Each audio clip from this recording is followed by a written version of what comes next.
A billionaire was eating dinner alone when a breaking news segment stopped him cold. On the screen, a single mother stood on a frozen sidewalk in Philadelphia, her 2 children clinging to her coat, surrounded by everything they owned.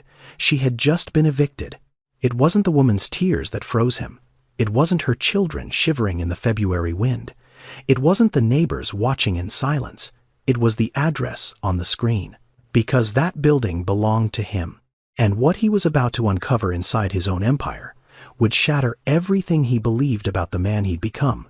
42-year-old Wesley Foster, CEO of Foster Meridian Properties, a real estate empire spanning over 14,000 units worth $2.6 billion, had just watched his own system destroy a family in real time.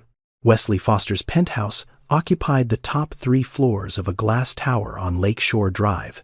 Floor-to-ceiling windows wrapped every room, offering a panoramic view of Lake Michigan that stretched so far it looked like the edge of the world. The kitchen had Italian marble countertops that had never seen a home-cooked meal. The wine cellar held 230 bottles, each one selected by a sommelier Wesley had met exactly once. The dining table seated 14. In 4 years of living there, not once had every chair been filled. Most nights, only one was. He was 42 years old, CEO of Foster Meridian Properties, a real estate empire spanning 6 major cities, 14,000 rental units, and a portfolio valued at $2.6 billion. His name appeared on Forbes lists. His face appeared at investor conferences. His signature appeared on contracts that determined where thousands of families would live, how much they would pay, and under what conditions they could be removed. But Wesley Foster had never walked the hallway of a building he owned, never stood inside a unit, never met a single tenant, not one. In 20 years of real estate, he had never once looked a renter in the eye and asked if the heat worked, if the locks were safe, if the roof leaked. He didn't need to. That's what systems were for. Every property in the Foster Meridian portfolio was managed by third-party firms. Professional, efficient, distant. Wesley reviewed quarterly reports, revenue per unit, occupancy percentages, operating margins. Tenants were not names in his world. They were numbers on a spreadsheet, line items that either performed or didn't. If they can't pay, they made bad choices. That's not my problem to solve. He said this often. To his board, to his COO, to himself late at night when the penthouse felt too large and too quiet, and the lake outside looked like a black mirror reflecting nothing back. He said it because his father had said it first, and his father had built everything Wesley now stood on. Aldridge Foster. The name still carried weight in Chicago real estate circles 7 years after his death. A man who started with a single building on South Side. A man who turned 12 units into 1,200, then 1,200 into 3,000, all before Wesley graduated college. Aldridge didn't believe in sentiment. He believed in leases. He believed in margins. He believed that the moment you saw a tenant as a person, instead of a contract you had already lost. Sentiment is a luxury landlords can't afford, son. The moment you start feeling sorry for people who can't pay rent, you stop being a businessman and start being a fool. Wesley had carried those words like scripture for 2 decades. Every decision filtered through that lens. Every policy designed to protect the portfolio, not the people inside it. And it had worked spectacularly. The empire had quadrupled since his father's death. Revenue climbed every year. Investors were happy. The board was happy. Wesley told himself he was happy too. But happiness doesn't echo. And that penthouse echoed constantly. He ate dinner alone that February evening. Grilled salmon, roasted vegetables, a glass of Burgundy that cost $90 a bottle. The television was on across the room. Channel 7 News. Wesley wasn't watching. He never really watched. The TV existed the same way the dining table existed to fill space that would otherwise remind him how empty the room actually was. His phone buzzed with emails. Board meeting prep for tomorrow, a zoning dispute in Atlanta, quarterly numbers from the Dallas properties. He scrolled with one hand, ate with the other. Routine. Mechanical. Insulated. Wesley was 14. when his father took him to a building on 63rd Street. It was January, cold enough that breath turned solid the second it left your lips. They walked through the front entrance past a hallway that smelled like mildew and cooking grease up a staircase where the railing wobbled under Wesley's hand. On the second floor, a family was being moved out. A woman stood in the doorway holding a toddler on her hip. Behind her, 2 older children sat on garbage bags stuffed with clothes. The woman was crying, quietly, the kind of crying that happens when you've already screamed and nobody came. Wesley stopped. He looked at his father. "Can't we help them?" he asked.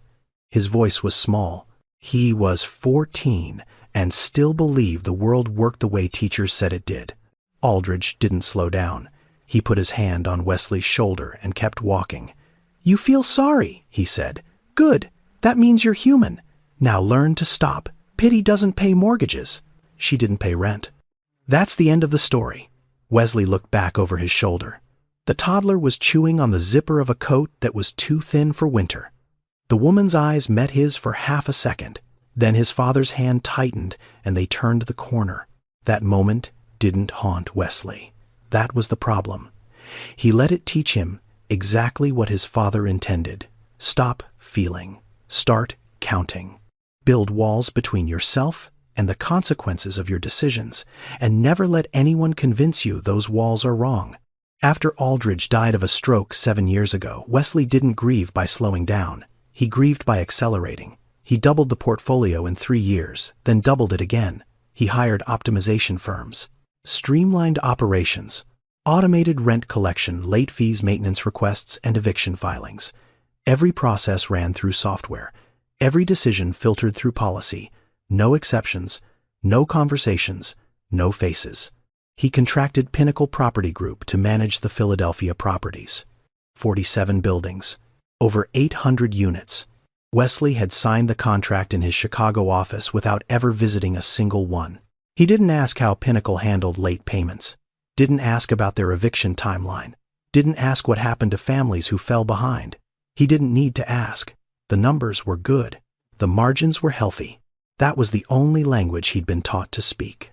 He had built an empire designed to never let him see the people inside it, until the news forced him to look. The image on the screen barely registered at first. Wesley glanced up between bites. A street. Winter. Philadelphia, the ticker said. Some kind of commotion on a sidewalk. He almost looked away, almost went back to his phone. But then the camera shifted. A woman stood on the curb in a thin gray jacket. No hat, no gloves. February in Philadelphia, and she had no gloves. Behind her, piled on the concrete like debris after a storm, was everything she owned. A mattress leaning against a fire hydrant. Black garbage bags splitting at the seams. A laundry basket filled with kitchen things, pots and plastic cups, and a box of cereal tipped on its side. 2 children sat on the pile. A girl, maybe 9, wearing a school backpack, her arms wrapped around her knees. A boy, maybe 5, sitting on a trash bag like it was a chair, looking around with eyes too wide and too calm for what was happening. The reporter's voice cut through the noise. Yolanda Jefferson, a 34-year-old certified nursing assistant, was evicted from her apartment this morning after falling 2 months behind on rent. Jefferson, a single mother of 2, lost her position at a community hospital 4 months ago during budget cuts. She says she contacted her property management company 11 times requesting an extension. None of her calls were returned. Wesley set down his fork. Something in the woman's posture held him. Not collapse, not performance, just stillness. The stillness of someone who had already fought every fight available to her, and lost them all, and was now standing in the wreckage trying to figure out which direction to walk. The camera panned to the building behind her. 5 stories. Brick. Metal fire escapes. A number above the entrance. 1847. Wesley didn't blink. The reporter continued. This building is part of the Foster Meridian portfolio, one of the largest residential real estate holdings in the country, owned by billionaire developer Wesley Foster. His fork hit the plate. The sound of metal on porcelain rang through the penthouse like a bell in an empty church. Wesley stood up, walked toward the television. His legs moved before his brain gave permission. 1847 Kensington Avenue. He opened his laptop, typed the address into the property management database. The screen loaded. Unit 312. Tenant Yolanda Jefferson. Lease start March of 2019. Monthly rent $1,150. Payment history 58 out of 60 months. Paid on time. Missed November. Missed December. Eviction filed January 14th. Eviction executed February 3rd. From missed payment to homeless. 6 weeks. That's all it took. 6 weeks to erase nearly 5 years of perfect tenancy. 6 weeks to put a mother and 2 children on a frozen sidewalk surrounded by garbage bags. His building, his tenant, his system. His fault. Wesley's hand hovered over the remote. On the screen, the reporter was interviewing a neighbor. But Wesley wasn't listening to the neighbor anymore. He was watching the children. The little girl Kezia, the reporter had called her, stood near her mother with a school backpack still strapped to her shoulders. 9 years old. Old enough to understand that what was happening was wrong. Old enough to feel the shame. She didn't cry. She just stood there, holding her backpack straps like they were the only solid thing left in her world. And the boy. Darnell. 5 years old, sitting on that garbage bag, with his legs dangling, looking up at his mother with a question on his face that the microphone barely caught. "Mama, are we camping?" Wesley's chest cracked open. A 5-year-old boy sitting on the remains of his home, asking if this was an adventure. Because that's what children do. They translate destruction into something they can survive.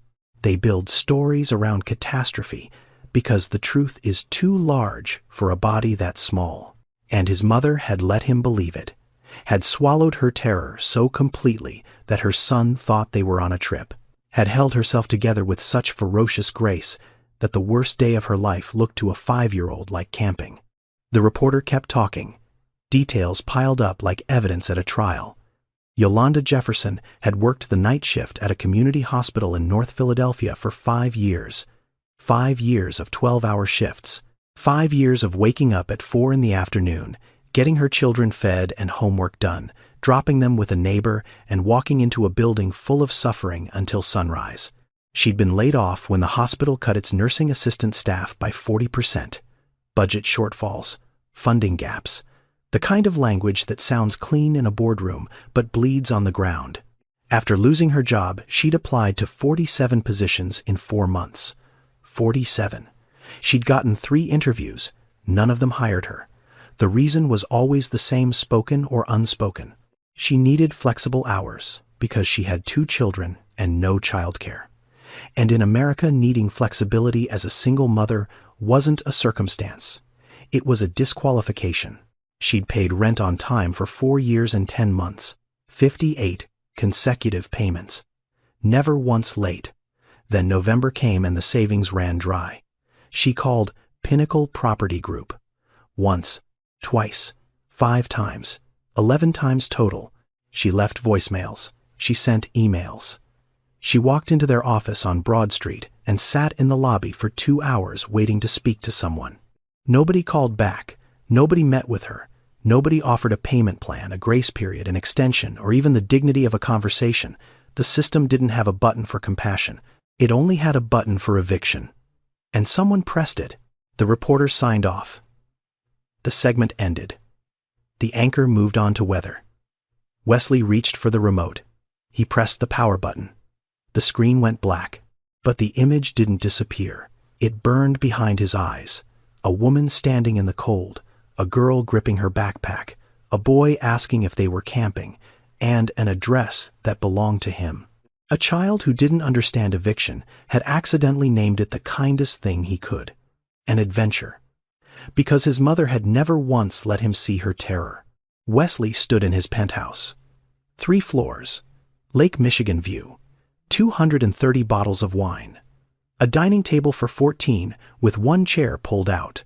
And somewhere in Philadelphia, a woman who had done everything right was sleeping on a gym mat tonight because his system had decided that 2 missed payments erased 5 years of proof that she was worth keeping. He picked up his phone.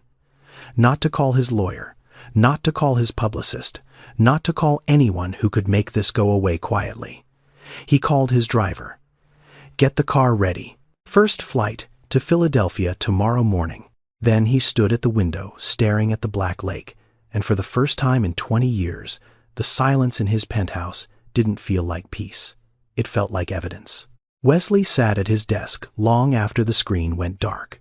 The penthouse was silent except for the low hum of the heating system and the distant sound of wind pressing against glass. He opened his laptop again. Not email this time. Not investor reports.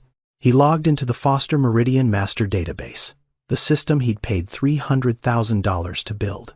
The system that tracked every unit, every lease, every payment, every filing across 14,000 apartments in 6 cities.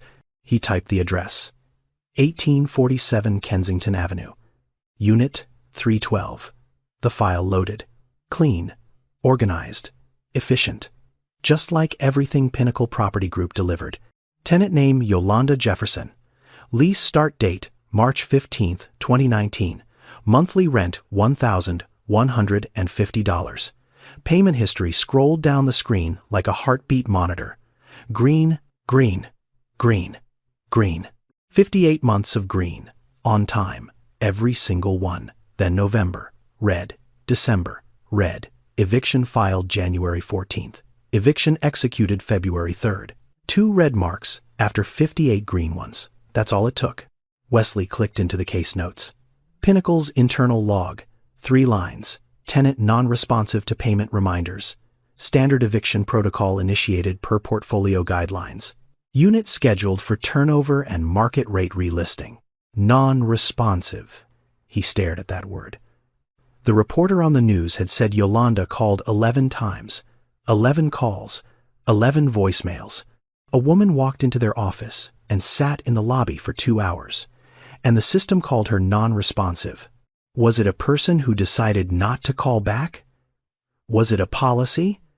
Was it a computer that sorted her into a queue that nobody checked? Wesley didn't know. And that was the ugliest part. He didn't know because he had designed his empire so that he would never have to. His father's voice surfaced like it always did, quiet, certain, unmovable. She didn't pay. The system worked. Sentiment is a luxury, son. Wesley heard it. For the first time in 20 years, he didn't nod along. The system had worked. That was the problem. It had worked exactly the way he built it to work. Fast, clean, no exceptions, no conversations, no second chances.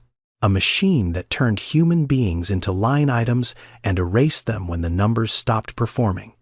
The system wasn't broken. The system was functioning perfectly. And it had just put a mother and 2 children on a frozen sidewalk. Wesley closed the laptop. He walked to the window. Lake Michigan stretched out below, black and endless under a winter sky. Somewhere out there, 14,000 doors had his name on the deed. Behind those doors, people were sleeping, cooking, arguing, holding children, worrying about rent, and he had never once considered any of them real. He picked up his phone and called his driver. "I need a flight to Philadelphia. First thing tomorrow morning, 6 a.m. If you can find one." "Should I notify your office, sir?" "No." "Your assistant?" "No. Just the flight." He hung up. He didn't pack a bag. He didn't write a plan. He didn't call his lawyer, or his publicist, or his COO. For 20 years, every decision Wesley made had been filtered through layers of protection, advisors, and contracts and policies designed to keep him safe from the consequences of his own choices.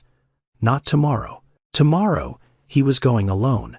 For 20 years, Wesley Foster had built walls between himself and his tenants. Tonight, a news camera had blown a hole through every single one. The flight landed at Philadelphia International at 7:42 the next morning. Wesley had slept maybe 90 minutes. He'd spent the rest of the night staring at the ceiling of his penthouse, seeing a boy on a garbage bag asking his mother if they were camping. He'd arranged a car. Black sedan, tinted windows. He gave the driver the address but told him to stop 2 blocks away. He wanted to walk. He needed to feel the distance between his world and the one he'd been profiting from. The neighborhood announced itself gradually. First, the buildings got shorter, then the sidewalks got rougher. cracks in the concrete filled with frozen rainwater. A bodega on the corner with a neon sign missing half its letters. A laundromat with bars on the windows. A bus stop bench with the backrest torn off.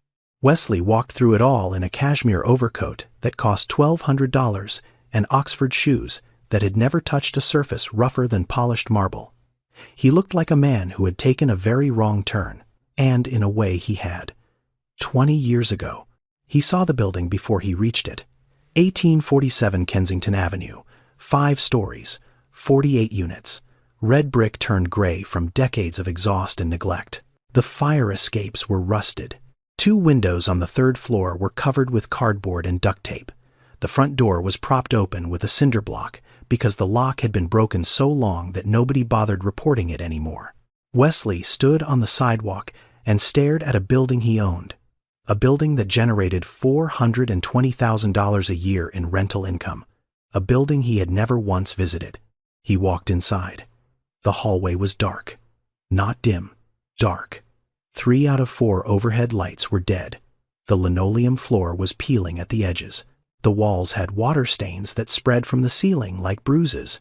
The air smelled like mildew and cooking oil, and something metallic that might have been old pipes. The elevator had an out-of-order sign taped to it. The tape was yellow with age. Wesley took the stairs. The railing wobbled under his grip. On the 2nd floor landing, a roach crossed his path without hurrying. It wasn't scared of him. Nothing in this building was scared of its owner. Nobody here even knew who he was. He knocked on the first door he came to. No answer. He knocked on the second. A chain rattled. The door opened 3 inches. An elderly woman peered through the gap. Dark skin. Silver hair pulled back tight. Eyes sharp enough to cut glass. "Can I help you?" she asked. Not friendly, not hostile, just careful. The careful of someone who had learned that strangers in nice coats usually meant trouble. "My name is Wesley," he said. He left off the last name. "I'm looking into conditions in this building. I work with the ownership group." The woman studied him for a long moment. Then she opened the door wider. "Come in then. I got plenty to show you." Her name was Odessa Harmon, 71 years old. She had lived in Unit 204 for 12 years and 3 months. She knew because she counted. She counted everything. Days without heat, weeks without maintenance, months since anyone from management had returned a call. "The heat's been broken 3 weeks, she said, leading him into a living room where a space heater hummed in the corner. 3 weeks in February. I called Pinnacle 6 times.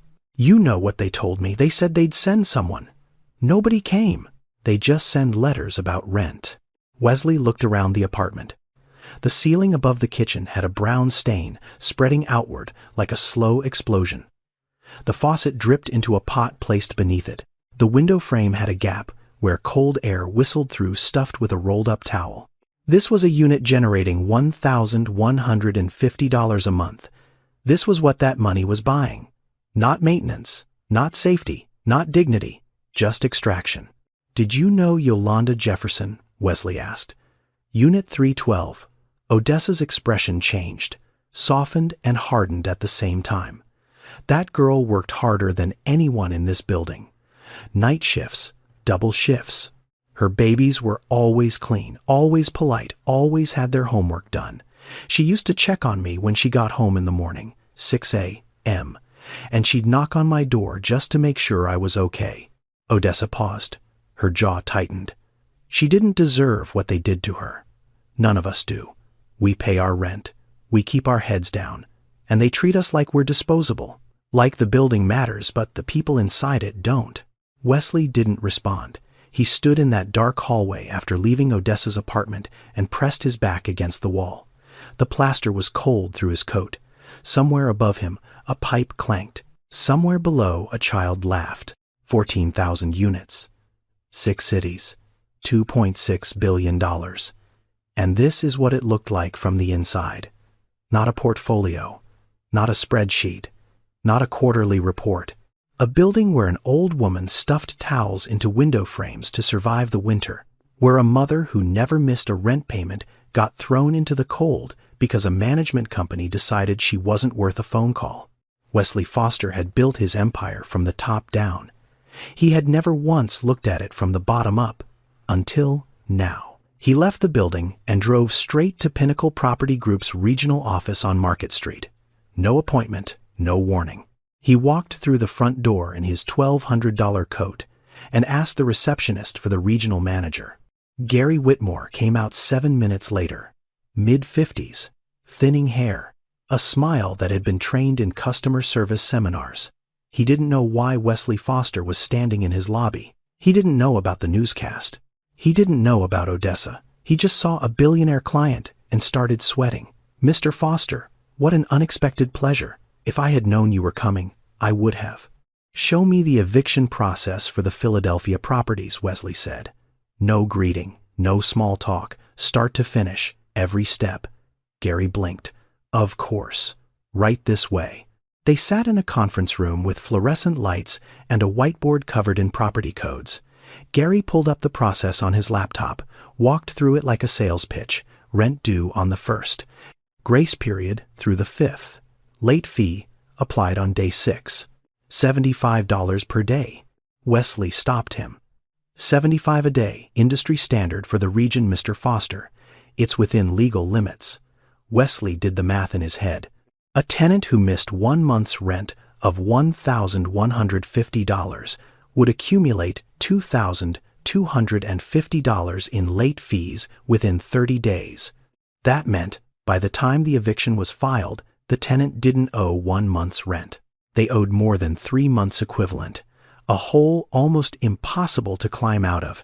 "What happens after 30 days of non-payment?" Wesley asked. "We file for eviction. Standard protocol. Is there any step between the late fee and the filing? Any outreach? Any call to the tenant?" Gary hesitated. "We send automated notices, text and email. And if the tenant calls you," another pause. "Longer this time. We process over 800 units in this region, Mr. Foster. Our team handles calls as capacity allows. We can't make individual exceptions without compromising operational efficiency." In the United States, more than 3.6 million eviction cases are filed every year. The vast majority of tenants facing eviction don't have a lawyer. Many don't even understand the legal process happening to them until the marshal shows up at their door. And in cities like Philadelphia, where housing courts are overloaded and legal aid is underfunded, the system isn't designed to protect tenants. It's designed to process them quickly, quietly, efficiently. For companies like Pinnacle, eviction isn't a last resort. It's a business tool. Remove a tenant paying below market rate. Renovate the unit with minimal upgrades. Relist it at a higher price. Turnover isn't a failure of the system. It is the system. And the people who own the buildings almost never see it happening. Because they're not supposed to. That's the whole point. "Pull up Yolanda Jefferson's file," Wesley said. Gary typed. The file appeared. He read from the screen like he was reading a parking ticket. Unit 312. Non-payment. November-December. Eviction filed January 14th. Executed February 3rd. Standard protocol. "She paid on time for 4 years and 10 months, Wesley said, his voice flat. 58 consecutive months. She lost her job. She called your office 11 times asking for an extension. Your team never called her back. Not once." Gary shifted in his seat. "Mr. Foster, I understand your concern, but we follow the protocols that were agreed upon in our management contract. The same contract your team approved and signed." There it was. The sentence Wesley had been circling since last night. "The contract your team approved. The protocols your company authorized. The system you paid us to run." Wesley sat in silence for a long moment. Gary watched him, waiting for the explosion that never came. Because Wesley wasn't angry at Gary Whitmore. Gary was doing exactly what he'd been hired to do. Exactly what the contract specified. Exactly what the quarterly review incentivized. "Can't," Gary had said. "We can't make exceptions." But Wesley heard the word differently now. Won't. They won't make exceptions. Because the system rewarded efficiency over empathy. Speed over humanity. Turnover over tenancy. And Wesley had built that system. Signed the contract. approved the terms, cashed the checks. He hadn't just watched an eviction on the news. He had funded it. Wesley left Pinnacle's office without another word. He sat in the back of the sedan for 10 minutes, staring at his phone, before he asked the driver one question. Is there a church shelter on Broad Street? The driver found it in 30 seconds. Grace Covenant Church, emergency family shelter, capacity for 40 beds. Currently housing 60 people. Wesley told the driver to take him there. Then he did something he hadn't done in 20 years. He took off his overcoat, folded it, left it on the seat. He loosened his tie, rolled up his sleeves. Not because it would fool anyone. A man in a $1,500 shirt with rolled sleeves still looks like a man in a $1,500 shirt, but because the coat felt like armor, and where he was going armor was the wrong thing to wear. The shelter was in the basement of the church. Fluorescent lights, folding tables, cots lined up in rows like a field hospital. The air smelled like instant coffee, an industrial cleaner, and too many bodies in too small a space. Children sat on the floor coloring with broken crayons. A woman near the entrance was arguing quietly with a volunteer about blanket allocation. Wesley scanned the room. It didn't take long to find her. Yolanda Jefferson sat in the far corner, not on a cot, on the floor, her back against the cinder block wall. Kezia slept beside her, curled under a thin blanket with her school backpack tucked beneath her head like a pillow. Darnell was asleep too, his head on his mother's thigh, his small fingers wrapped around the zipper of a jacket that wasn't warm enough for February. Yolanda wasn't sleeping. She was writing. A pen in one hand, a crumpled sheet of paper on her knee. Wesley watched her for a moment before approaching. She was filling out a job application. By hand. Because she didn't have a computer. Because she didn't have a library card anymore. Because when you lose your address, you lose access to almost everything that requires one. He walked over slowly. She looked up before he got within 10 feet. Her eyes locked onto him with the precision of someone who had learned to assess threats quickly. She didn't smile. She didn't flinch. She just watched. "Can I help you?" she asked. Not a question. A boundary. "My name is Wesley," he said. He paused. The last name stayed in his throat. "I heard about what happened to you on the news. I wanted to see if there's anything I could do." Yolanda's expression didn't change. She'd heard this before. The volunteers, the church members, the well-meaning strangers who showed up with sympathy and left with a clean conscience. "I don't need your pity," she said. Her voice was steady. Not angry, not grateful, just clear. "I need a job. I need a door that locks. I need my kids to stop sleeping on gym mats. Can you do any of that?" Wesley opened his mouth, closed it. He couldn't remember the last time someone had spoken to him without deference, without calculation, without wanting something from him in return. Yolanda wasn't asking for charity. She was issuing a challenge. "Meet me where I actually am, or leave." "I might be able to help with some of that," Wesley said carefully. "If you'll let me." Yolanda studied him. Her eyes moved from his shoes to his watch to his hands. She was reading him the way he read balance sheets. Quickly, accurately, without sentiment. "Everybody wants to help," she said quietly. "Nobody wants to fix anything. People hand you a sandwich and feel like heroes. But nobody asks why a woman who worked 5 years of night shifts is sitting on a church floor with her kids. Nobody asks how the system broke her. They just want the version of the story where they showed up and made it better." Wesley felt that land somewhere deep. Not in his pride. In his guilt. Because she had just described exactly what he'd walked in planning to do. "You're right," he said. "I'm not here to hand you a sandwich." "Then what are you here for?" He didn't have a clean answer. Not yet.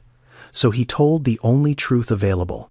"I'm here because I saw your son ask if you were camping. And I haven't been able to close my eyes since." Something shifted in Yolanda's face. Not trust, not softness, but the faintest crack in the wall she'd built around herself. The acknowledgement that this stranger had seen the one moment she had tried hardest to hide. She didn't invite him to sit. She didn't thank him. She just looked at him for a long time, then went back to writing her application. Wesley stood there, awkward, useless. A billionaire in a church basement who had no idea what to do with his hands. Yolanda Jefferson didn't look broken. She looked exhausted, which was worse, because broken people stop. Exhausted people keep going until they collapse. Yolanda didn't tell her story all at once. It came out in pieces over the days that followed. A sentence here while Kezia colored at the shelter table. A memory there while Darnell napped on her lap. Not because she was hiding anything, but because telling your whole story at once requires a kind of energy that homelessness steals from you in the first week and never gives back. She grew up in West Philadelphia, 52nd and Walnut. A row house with 3 bedrooms and a front porch where her mother hung wind chimes made from old spoons. Her mother Gwendolyn cleaned houses for wealthy families in Chestnut Hill, 6 days a week, hands raw from bleach, knees worn from scrubbing floors that weren't hers. Her father left when Yolanda was 7.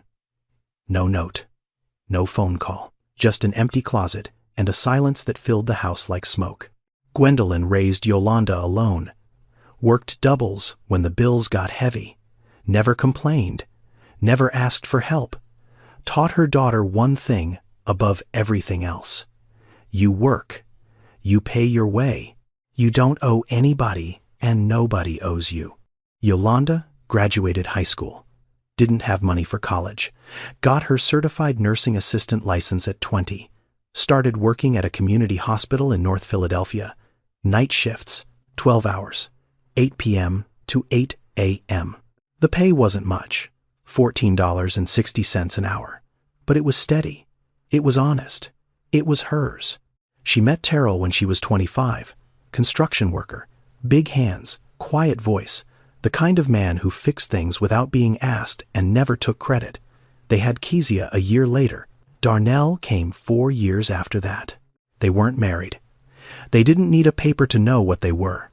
They were a family, stable, functional, real. Then Terrell fell from scaffolding on a job site in Camden, New Jersey. 3 stories. He died before the ambulance arrived.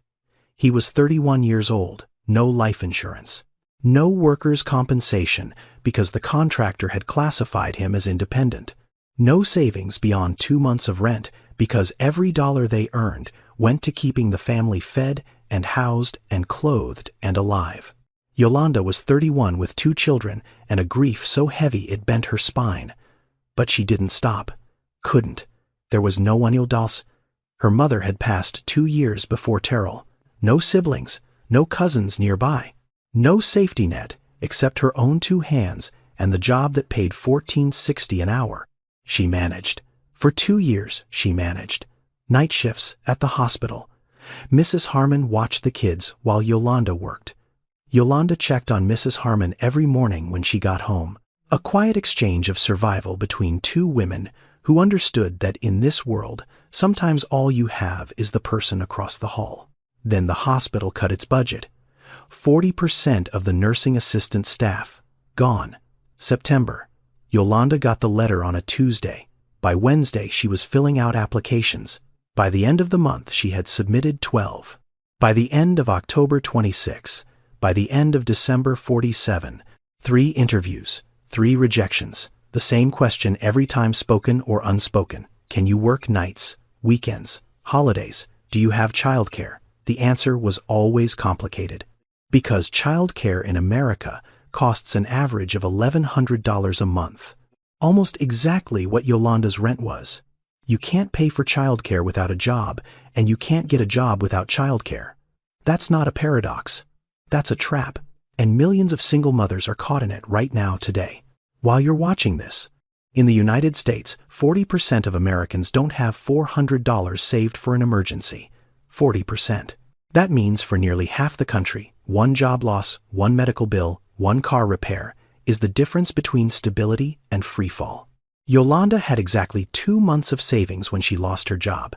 60 days of breathing room. That's all that separated her from the sidewalk. The savings ran out in November. Rent was due. She didn't have it. She called Pinnacle. No answer. She called again and again. She sold the television first. Got $80 for a TV that cost $300. Then she sold her bed frame. Slept on the floor so Kezia and Darnell could keep theirs. Then, she sold her old phone. $45. Then, the microwave. $20. Each thing she sold was a piece of the life she'd built with Terrell. Each receipt was a small funeral for a version of herself she was losing one object at a time. But she never sold the kids' things. Never sold Kezia's books. Never sold Darnell's toy trucks. Because those were the only evidence her children had that childhood still existed. December came. Rent due again. Nothing left to sell. She walked into Pinnacle's office on Broad Street and sat in the lobby for 2 hours. Nobody came out. She left a handwritten note explaining her situation. Work history, payment record, the layoff, the applications. Everything laid bare on a single sheet of paper. Nobody responded. And then something happened that Wesley would carry with him for the rest of his life. Kezia, 9 years old, started hiding food at school. Crackers from the cafeteria slipped into her backpack when no one was looking. Granola bars tucked into her coat pocket. A juice box saved from lunch and brought home for Darnell, a 9-year-old who had learned that love meant smuggling crackers. A child who understood that her brother was hungry before her mother could figure out how to say it. A girl whose childhood had been replaced by a responsibility no child should carry and no parent should have to witness. Yolanda found the crackers one evening, crumbled at the bottom of Kezia's backpack. She sat on the kitchen floor of the apartment she was about to lose and pressed her hands over her mouth so her children wouldn't hear her cry. Wesley visited the shelter 3 more times that week. He brought groceries, a warm coat for Darnell, new shoes for Kezia because her old ones had a hole in the left sole that she'd been stuffing with napkins. He didn't announce himself, didn't make speeches, just showed up, left things, sat with the children while Yolanda filled out applications. Kezia warmed up to him first. She showed him her drawings. Butterflies mostly. Butterflies and houses. Always houses. Every picture had a house in it somewhere. A square with a triangle on top and a door with a handle. The most basic architecture of safety, drawn over and over by a child who no longer had one. Darnell was shyer. But on the 3rd visit, he climbed onto the bench next to Wesley and handed him a broken crayon. "You can have the blue one," he said. "Blue is for the sky." Wesley took the crayon. His hand was shaking. He didn't know why a 5-year-old, handing him a broken crayon, felt heavier than signing a $200 million acquisition. But it did. Yolanda watched all of this with careful eyes. She was beginning to trust him. Not fully, not freely, but the way you trust a bridge that looks sturdy enough to hold you for one more crossing. She let him sit, let him help, let him exist in the margins of her crisis, without demanding he explain himself further. Then one afternoon, the television in the shelter's common area was tuned to a business news channel, a segment about commercial real estate, a name on the screen, Foster Meridian Properties, and a face she recognized. Wesley Foster, CEO, Billionaire, owner of 14,000 residential units across 6 cities.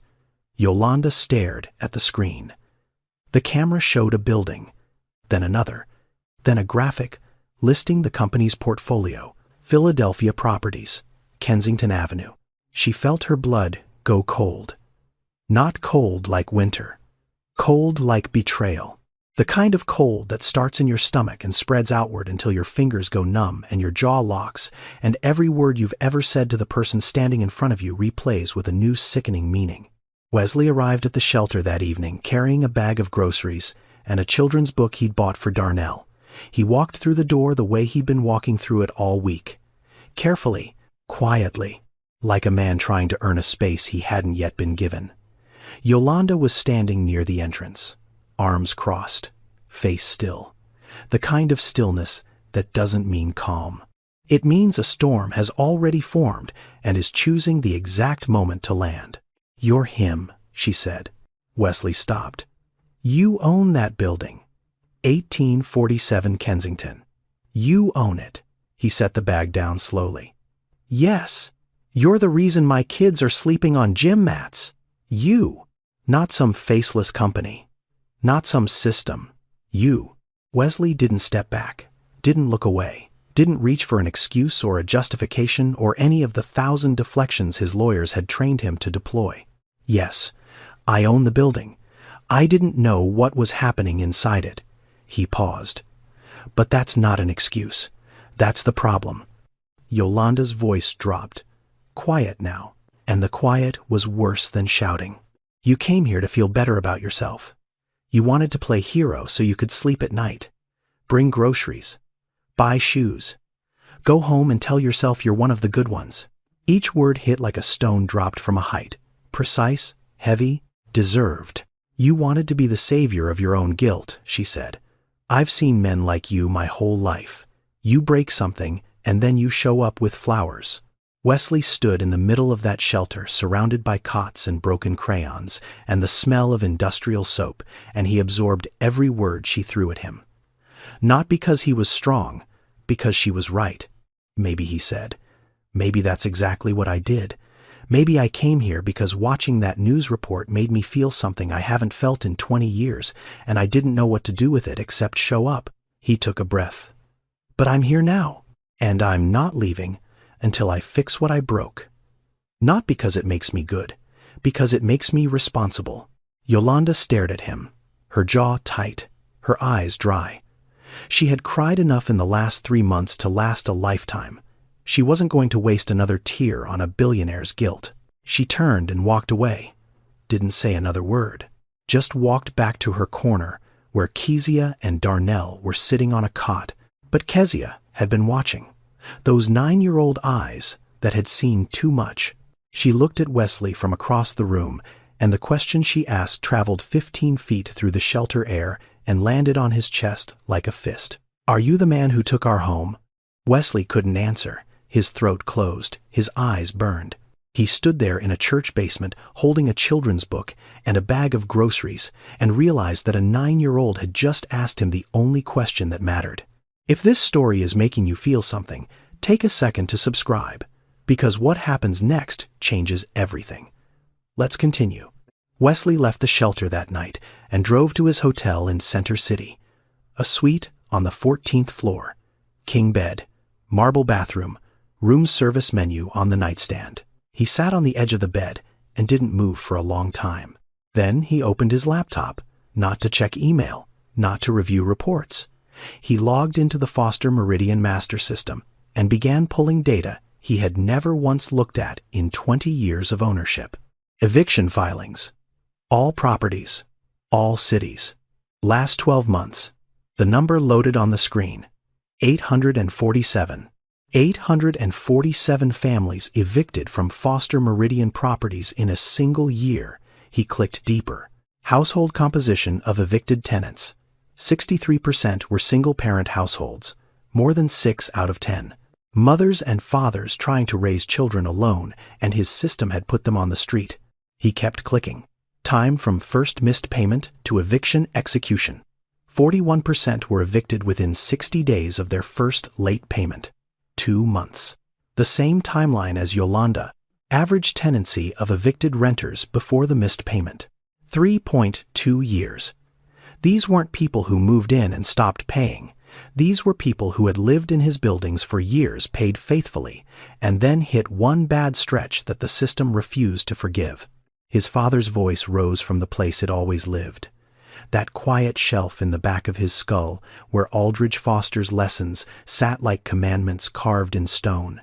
The numbers work, son. That's all that matters. You can't run a business on feelings. Wesley stared at the screen. 847.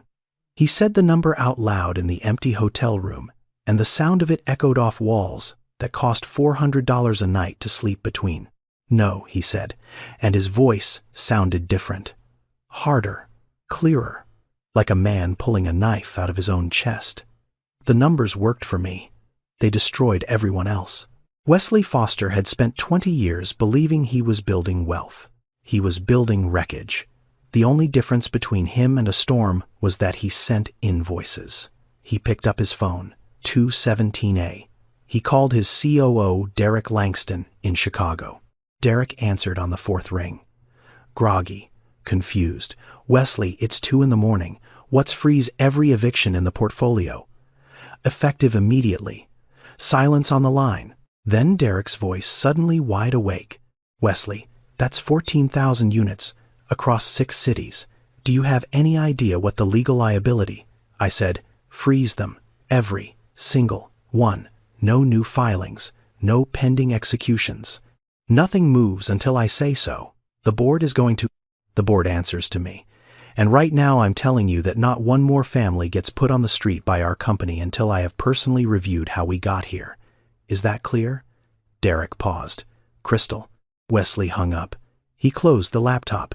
He sat in the dark for a long time. Somewhere in this city, Yolanda Jefferson was lying on a gym mat. Her children pressed against her sides, wondering whether the man who had taken her home was also the man trying to give it back. And somewhere in his chest, in the place where his father's voice used to live, there was silence. Not peace, not yet, but silence. And silence after 20 years of the wrong voice telling you the wrong things was the first step toward hearing something true. 3 days passed before Yolanda called. Wesley had gone back to the shelter twice. Both times Yolanda refused to see him. He didn't push. He left an envelope with a volunteer and asked that it be given to her when she was ready. Inside was a single sheet of paper. No apology, no speech, just information. A 2-bedroom apartment. Unit 409. Same building. 1847 Kensington Avenue. Fully renovated. New heating system. New locks, new paint. Furnished with basic essentials. Rent-free for 6 months. After that, a graduated payment plan based on income, never more than 30% of whatever she earned. No late fees, no penalties, no pinnacle. Below the apartment details was a second section, a job placement program at Temple University Hospital, CNA positions available, flexible scheduling for parents, on-site childcare subsidy, an interview already arranged if she wanted it. At the bottom of the page, one handwritten line. This isn't charity, this is what was owed. Yolanda called on a Tuesday evening. Wesley answered before the first ring finished.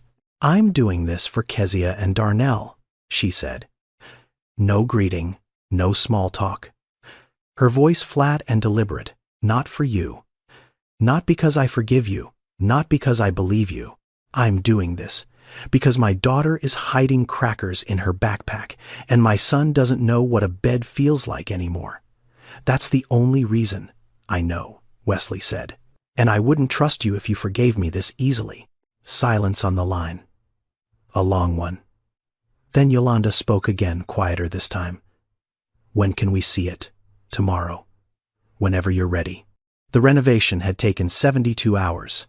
Wesley had brought in a crew of 12. New drywall where the old plaster was crumbling.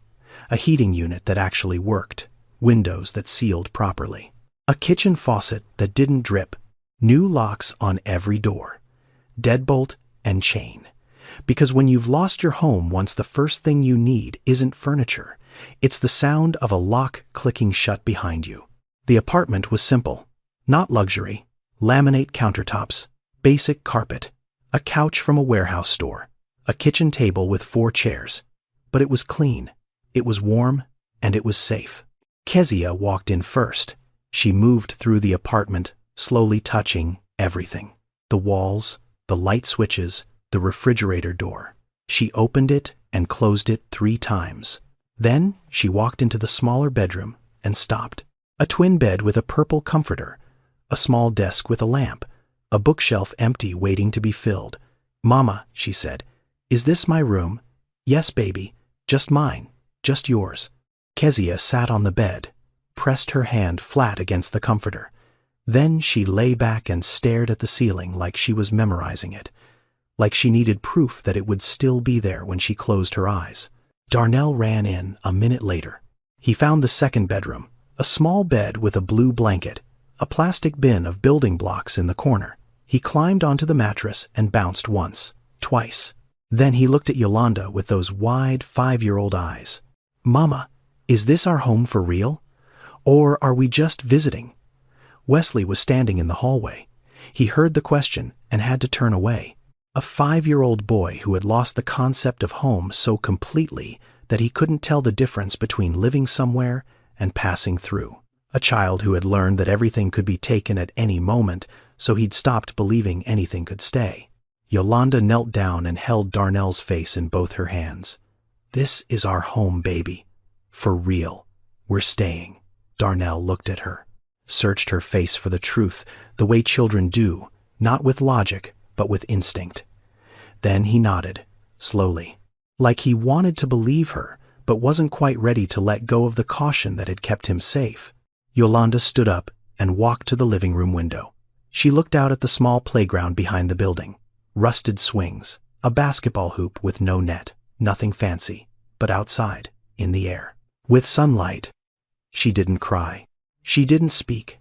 She just stood there and breathed, in and out, slowly, like someone remembering how to fill their lungs without calculating whether they could afford to exhale.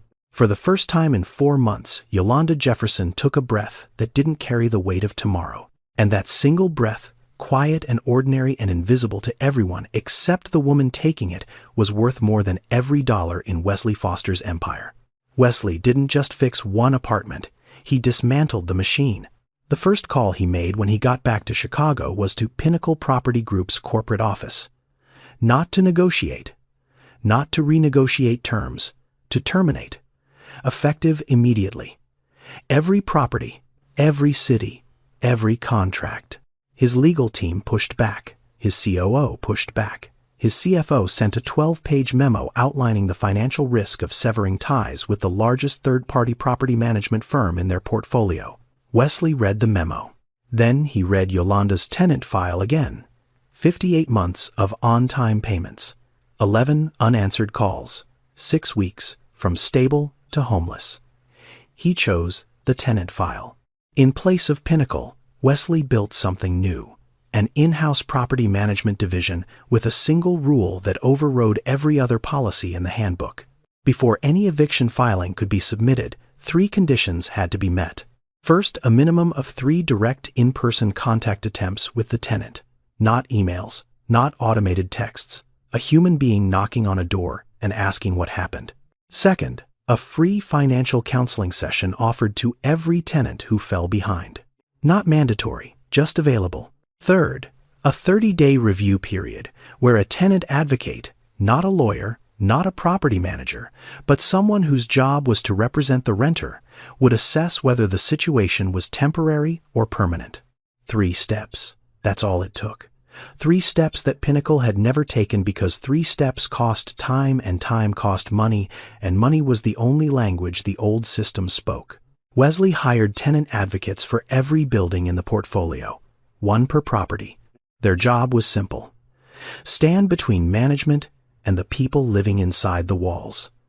Listen, translate, protect. Not protect the asset, protect the human. He created an emergency hardship fund. Any tenant who could demonstrate sudden income loss, a layoff letter, a medical bill, a death in the family could apply for a 90-day grace period. No late fees, no penalties, no eviction proceedings, just time. Because what Wesley had learned from Yolanda, what her 11 unanswered phone calls had taught him, was that most people who fall behind on rent don't need charity. They need time. 60 days. 90 days. Enough room to find new footing before the ground disappears entirely. A handful of cities across America have already figured this out. In places like Kansas City, Philadelphia, and Cleveland, pilot programs now guarantee tenants the right to a free lawyer when facing eviction. It's called right to counsel. And the results aren't subtle. In cities where tenants have legal representation, eviction rates have dropped by as much as 70%. Not because the tenants suddenly had more money, but because when someone actually looks at the case, when someone asks questions and demands documentation and challenges the process, most evictions fall apart. They were never about justice. They were about speed. Wesley couldn't change national policy, but he could change 14,000 doors. 6 months after the overhaul, the numbers came in. Eviction filings across the entire Foster Meridian portfolio had dropped by 78%. Tenant retention had increased by 34%. Revenue dipped 3% in the short term. But the costs that nobody ever talked about, the costs of turnover, the renovation between tenants, the legal fees, the court filings, the lost rent during vacancy, the advertising for new renters, all of that dropped by 41%. The math was clear. Keeping people in their homes was cheaper than throwing them out. Wesley sat in his Chicago office, looking at the quarterly report, a spreadsheet, numbers, the same language he'd spoken his entire career. But for the first time, the numbers told a story he was proud of. Not just profit, but proof. Proof that decency and efficiency were not enemies. Proof that his father's philosophy, the one that said sentiment was a luxury, had been wrong not just morally, but mathematically. Compassion, it turned out, wasn't just moral, it was mathematical. His father had been wrong about that too. Yolanda started at Temple University Hospital on a Monday in March. Night shift, 8 p.m. to 8 a.m. The same hours she'd worked for 5 years before. The same scrubs. The same sore feet by 3 a.m. The same fluorescent lights and beeping monitors and patients who needed someone to show up when no one else would. But everything else was different. This time, when she left for work, Kezia and Darnell weren't being watched by a neighbor doing a favor. They were enrolled in an after-school program at their elementary school. Structured, supervised, funded in part by the same foundation Wesley had quietly set up to support working parents in his buildings. Kezia did homework at a real desk. Darnell built towers out of wooden blocks and knocked them down laughing. This time, when Yolanda came home at 8:30 in the morning, she didn't collapse onto a bare floor. She walked into an apartment that was hers, a door that locked, a refrigerator with food, heat that worked. She didn't celebrate. She went to work. That's what Yolanda Jefferson did. She worked. Within 2 months, she'd been moved from the overnight float pool to a permanent position on the medical surgical unit. Her supervisor noted her patient scores were among the highest on the floor. Not because she was trying to impress anyone, because she knew what it felt like to be in a bed scared with no one answering your calls. She treated every patient the way she wished Pinnacle had treated her. Like a person, not a number. Then, she did something that made Wesley go quiet when she told him. She enrolled in the Licensed Practical Nurse program. Online classes through a community college, tuition partially covered by a workforce development grant. The rest, she paid herself $50 a month, pulled from a paycheck that didn't have $50 of room in it. But she found it anyway, because Yolanda Jefferson had never once in her life waited for someone to hand her a future. She studied after the kids went to sleep. Every night, 11 p.m. to 1 a.m. Sometimes later. Textbooks open on the kitchen table. Flashcards spread across the counter. Anatomy. Pharmacology, patient assessment. Her handwriting filled notebook after notebook in tight, careful letters. One morning Wesley came by to drop off books for Kezia. He found a sticky note on the kitchen table, pink paper, crayon handwriting, letters crooked and misspelled in the way only a 9-year-old can make beautiful. "You can do it, Mama. I love you, Kezia." Yolanda had saved it. Taped it to the wall above her study area, like a diploma she hadn't earned yet, but was working toward every single night. Wesley visited once a month. Not announced, not formal. He'd bring books for Kezia, who was devouring everything she could find about marine biology. Building sets for Darnell, who had decided he wanted to be an architect, though he pronounced it architect. And for Yolanda, he brought the only thing that mattered, consistency. He showed up. He didn't disappear. He didn't lose interest. He didn't move on to the next cause or the next headline or the next version of guilt relief. He showed up, month after month, not as a savior, not as a landlord, just as someone who had broken something and was still standing in the wreckage helping clean it up. One evening, 7 months after Yolanda had moved back in, they sat at her kitchen table while Kezia read on the couch and Darnell slept in his room. Yolanda poured coffee into mismatched mugs and looked at Wesley for a long time before she spoke. "I still don't fully forgive you," she said. "Maybe I never will. What happened to us, what your company did, it changed my children. Kezia still hides food sometimes. Darnell still asks me every morning if we're staying. That doesn't go away, because the heat works now, Wesley nodded. He didn't argue, didn't explain, just listened. But I respect that you stayed, Yolanda said. Most people who feel guilty just write a check and disappear. You stayed. That counts for something. Not everything, but something. Wesley looked at the sticky note on the wall, Kezia's crooked handwriting.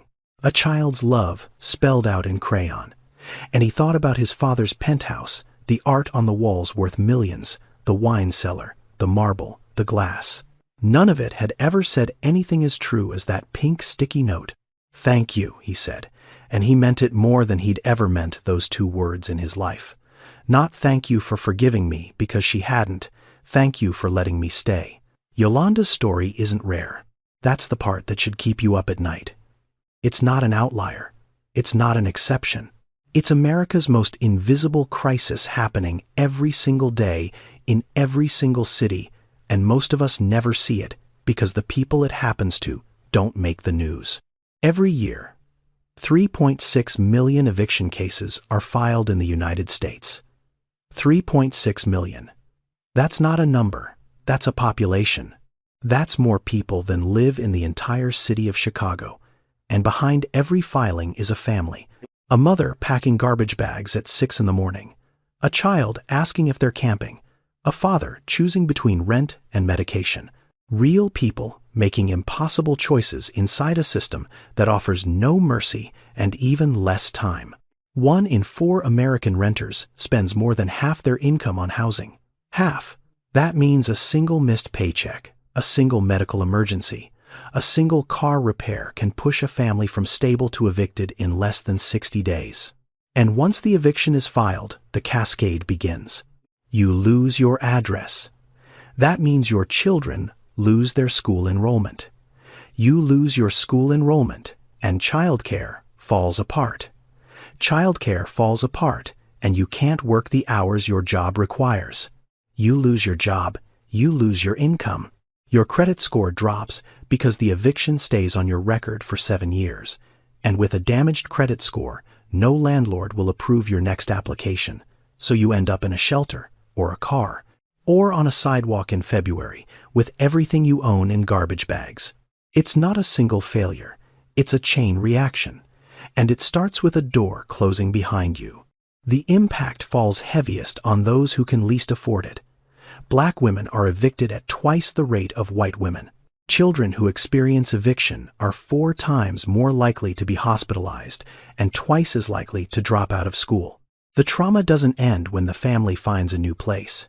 It lives in the body, in the way a child flinches when someone knocks on the door, in the way a mother checks the mailbox with her heart in her throat every first of the month. But here's what the data also shows. Solutions exist. Emergency rental assistance programs, the kind that give families a few $100s to bridge a gap, prevent homelessness at a fraction of the cost of shelter beds, and emergency services. Right to counsel programs, where tenants get free legal representation, reduce successful evictions by up to 70%. Mediation programs, where landlords and tenants sit across a table and actually talk, resolve disputes before they ever reach a courtroom. None of these are radical ideas. None of them require reinventing the system. They just require someone deciding that the people inside the buildings matter as much as the buildings themselves. Wesley couldn't fix a national crisis. He knew that. One man with one portfolio couldn't undo decades of policy failure and structural inequality, and a housing market designed to extract maximum profit from people with minimum options. But he could fix his 14,000 doors. He could change the way his system treated the human beings who called his buildings home. And Yolanda Jefferson, a woman who had hidden crackers in her daughter's backpack and slept on a gym mat and called a management company 11 times without a single answer, had shown him exactly where to start. 18 months later, Wesley Foster stood at a podium inside a building he almost didn't recognize. 1847 Kensington Avenue. Same address, same brick, same 5 stories. But everything else had changed. The front door had a working lock. The hallway lights were on. The walls had been replastered and painted a warm gray, that made the space feel like somewhere people lived, not somewhere people survived. The elevator worked. The fire escapes had been repaired. And on the ground floor, where a storage closet used to collect mildew and broken furniture, there was now a community room with folding chairs and a small stage and windows that let in actual daylight. The room was full. Tenants from the building, social workers from 3 organizations, legal aid attorneys, housing advocates, reporters from 2 Philadelphia stations and 1 national outlet, city council members who had suddenly become very interested in tenant protections now that a billionaire was funding them. Wesley had announced the launch of the Open Door Initiative, a foundation dedicated to 3 things: emergency housing assistance for families facing eviction, free legal representation for tenants in housing court, and a training program for tenant advocates, people whose entire job was to stand between property management and the human beings living behind the doors. Not charity. Infrastructure. Not a gift. A correction. Yolanda sat in the front row. She wore a simple navy blue dress she'd bought with her own paycheck from Temple University Hospital, where she now worked as a licensed practical nurse. Her LPN certificate was 3 weeks old. She'd passed on her first attempt. Kezia sat beside her, in a yellow dress with her hair braided, holding her mother's hand with the quiet confidence of a child who had finally stopped waiting for the floor to disappear. Darnell sat on the other side, holding a piece of paper. A drawing. Crayons on white printer paper. A building, 5 stories, square windows, a door with a handle, and above the building, a sun with rays that stretched to every corner of the page. Wesley looked out at the room and spoke without notes. "I stood in this hallway a year and a half ago," he said, "and I didn't recognize my own building. Not because it had changed, because I had never bothered to look. I owned this building for 7 years and never once walked through the front door. I never met a single tenant. I never asked if the heat worked. I never asked if anyone was safe." He paused. The room was silent. Yolanda Jefferson forced me to see what I had chosen to ignore. She didn't ask for my help. She didn't want my pity. She wanted a door that locked and a system that didn't throw her children onto a sidewalk because she missed 2 months of rent after 5 years of paying on time. That's not a lot to ask. And the fact that my company couldn't give her that is something I will carry for the rest of my life. He announced the advisory board. Community members, housing attorneys, social workers, and 1 tenant representative, Yolanda Jefferson. Yolanda walked to the podium. She didn't have a speech. She hadn't prepared remarks or rehearsed in a mirror. She just stood there for a moment, looking at the room full of people who were looking back at her, and spoke. "I'm not here because I'm special," she said. Her voice was steady, clear. The voice of a woman who had slept on a gym mat and kept filling out job applications by hand. "I'm here because 3.6 million families go through what I went through every single year. I'm just the one who ended up on TV." She looked at Wesley, then at Kezia, then back at the room. Nobody should lose their home because they lost their job for 2 months. Nobody. And if this foundation means that even one mother doesn't have to explain to her 5-year-old son why they're sleeping in a church basement, then it's worth everything. She stepped down. No applause line. No dramatic exit. She just walked back to her seat and held her daughter's hand. After the event, the reporters left. The council members shook hands and disappeared into black cars. The tenants lingered, talking to the advocates, picking up pamphlets, asking questions about the legal aid program. Wesley stood near the entrance, watching the room empty slowly. Kezia appeared at his side. She tugged on his sleeve the way she always did, gently, like she was asking permission to exist in his space. "Mr. Wesley." "Yeah, Kezia. My mom said you used to own the building that kicked us out." Wesley looked down at her. 11 years old now, taller, sharper, still carrying that backpack everywhere she went, still drawing houses in every notebook. "I did," he said. "But now you're fixing it. I'm trying." Kezia nodded, thought about it, then looked up at him with eyes that had seen too much and still chose to believe. "Good. Because there's a girl in my class who just lost her apartment too. Her name is Brianna. She's been staying with her grandma, but her grandma's apartment is really small. Can you help her?" Wesley's throat tightened. Because this was it. This was the whole point. Not the foundation, not the press conference, not the advisory board, or the policy changes, or the spreadsheets showing reduced eviction rates. A child standing in a hallway, asking a grown man to help her friend. The simplest, most human version of the question he should have been asking for 20 years. Can you help? Tell me about Brianna, Wesley said, and we'll figure it out. The crisis hadn't ended. It hadn't even slowed down. Somewhere in America right now, a family was being evicted. A mother was packing garbage bags. A child was asking questions that no child should have to ask. But one man had finally stopped looking away. And one mother had shown him that the people inside his buildings were never just leases. They were lives. Months later, Wesley sat in the same penthouse. Same table, same chair, same view of Lake Michigan stretching into darkness. The television was on, same channel, same news anchor. Even the same time of evening, that quiet hour when dinner is done and the world narrows down to whatever glows on the screen. But the story was different. A reporter stood outside a building in Philadelphia, 1847 Kensington Avenue.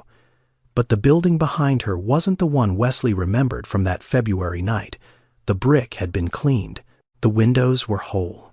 The fire escapes had been painted. And behind the reporter on the small playground out back, children were playing. Actually playing. Running and shouting and doing the things children do when they feel safe enough to be loud. The reporter was doing a segment on the Open Door Initiative. 6 months since launch. 214 families assisted. 87 evictions prevented through legal aid alone. A model that 3 other property companies had quietly begun studying. And then the camera cut to an interview. A woman in hospital scrubs. Clean. Professional. Standing in front of the building with her arms at her sides and her chin lifted, and the kind of calm in her eyes that only comes from having survived something that should have destroyed you and building something better on the other side. Of it, Yolanda Jefferson. Licensed practical nurse, tenant advocate, advisory board member, mother of 2. Nobody should lose their home because they lost their job for 2 months, she said into the camera. Nobody. The system isn't broken. It's working exactly the way it was designed to work. We just need to redesign it. Wesley watched her speak. He watched the building behind her. He watched the children on the swings. And something shifted in his chest. Not a crack this time. Not a fracture. Something settling. Something finding its right place for the first time. He picked up the remote. Pressed the button. The screen went black. But this time, he didn't turn off the TV because the image was unbearable. He turned it off because he was smiling. Because for the first time in his life, what was on the news had something to do with him in a way that didn't require lawyers or spin or damage control. Just truth. Just change. Just proof that one decision made on one night in one penthouse could ripple outward until it reached a playground where children were safe enough to be loud. He sat in the silence. The penthouse was still large, still mostly empty. The dining table still seated 14. The wine cellar still held its bottles. The lake outside was still black and endless. But the silence felt different now. For 20 years his father's voice had filled these rooms. That low certain whisper that told him sentiment was weakness, tenants were numbers, and compassion was a luxury he couldn't afford. Tonight the voice was gone. Not forgotten. Wesley would never forget his father. But the recording had been overwritten. Replaced by other voices. Kezia asking, "But now you're fixing it." Yolanda saying, "I don't need your pity. I need a door that locks." Darnell asking, "Mama, is this our home for real?" Mrs. Harmon saying she didn't deserve what they did to her. None of us do. Those were the voices that lived in his walls now. And they were louder than anything Aldridge Foster had ever said. Wesley Foster had built an empire that made people invisible. It took one woman on a news screen to make him see. The eviction he'd watched on TV that February night wasn't just a story, it was a mirror. And for the first time in his life, he didn't look away. He thought he'd been watching someone else's crisis. He'd been watching his own failure. And the moment he recognized the address, it wasn't just his building, It was his responsibility. It had always been. The screen was dark. The penthouse was quiet. Somewhere in Philadelphia, Yolanda Jefferson was putting her children to bed in an apartment with a lock on the door, and heat that worked, and walls that didn't let the wind in. Somewhere in that same building, Mrs. Harmon was asleep in a unit with a fixed radiator and a ceiling that no longer leaked. And somewhere in a classroom, a girl named Kezia was drawing another house. Square walls, triangle roof, door with a handle, sun in the corner, always a sun. Now, before you go, I want to be honest with you for a moment. This story is fictional. Wesley Foster and Yolanda Jefferson aren't real people. I made them up. The names, the buildings, the conversations, none of it happened exactly the way I told it. But the crisis is real. Every number I mentioned in this video is documented. The 3.6 million eviction filings per year come from Princeton University's Eviction Lab, one of the most comprehensive research projects on housing instability in America. The racial disparities, the impact on children, the 60-day spiral from stable to homeless, all of that is real. The National Low-Income Housing Coalition tracks it. The data is public. You can look it up tonight. I wrote this story because I believe the way we talk about poverty matters. We say, people lost their home like they misplaced it somewhere, like it slipped behind the couch. They didn't lose it. Systems failed them. Landlords looked away. Management companies pressed a button. And the rest of us changed the channel. If this story made you uncomfortable, good. Discomfort is where change begins. Not policy papers, not statistics, not speeches at conferences. Discomfort. The kind that sits in your chest after you hear a 5-year-old ask his mother if they're camping. The kind that makes you wonder how many Yolandas live in your city right now tonight, filling out job applications by hand on a shelter floor. If you or someone you know is facing eviction, call 211. It's a national hotline that connects you to local housing resources, emergency rental assistance, and legal aid. Most states have legal aid societies that offer free representation for tenants in housing court. You don't have to face it alone, and you don't have to figure it out without help. The system is hard, but there are people fighting to make it less hard, and knowing they exist is the first step. Thank you for staying until the end. If this story hit you, subscribe and share it with someone who needs to hear it. Not for the algorithm, for the conversation. Because the more we talk about this, the harder it becomes to look away. See you in the next one.